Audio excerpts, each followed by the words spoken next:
Nexia 3 va Cobalt radarlari ketganiga bu radarlar ko'payapti. Toshkent bo'yicha 16 ta ekan va butun O'zbekistonga ham bunaqa radarlardan tarqalyapti ekan.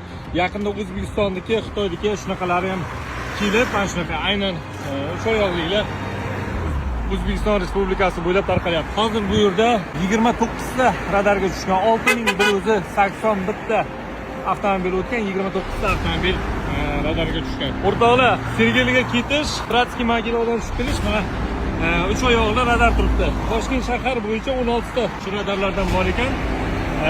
Bugun tushsak radarga, ertaga bizga ma'muriy amaliyot bo'limi shtraf tashlaydi. Mana hozircha hamma tezlik rejimini saqlab ketyapti, o'rtoqlar. Shu yerda ko'p avariya bo'ladi o'zi. Mana mostdan tushgandan keyin, Bratskiy Mogilov tomonidan kelib mostdan tushgandan keyin ikkita stalba o'rtada yo'q. Shu ko'p avariya bo'lgani uchun mana shuga radar qo'yilyapti. Bundan keyin yana ikkita radar turibdi tepada stalbada. Hammasi ishlaydi hozircha. Akamiz 100 o'tgan ekan, kelyapti, o'chirsak bo'lamiz.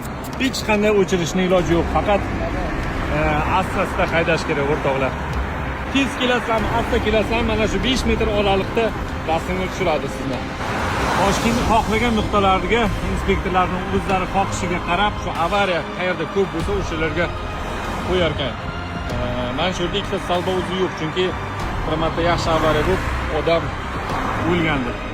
Harakat qoidalariga amal qiling. O'zbekistonda radarlar yana ko'payadi.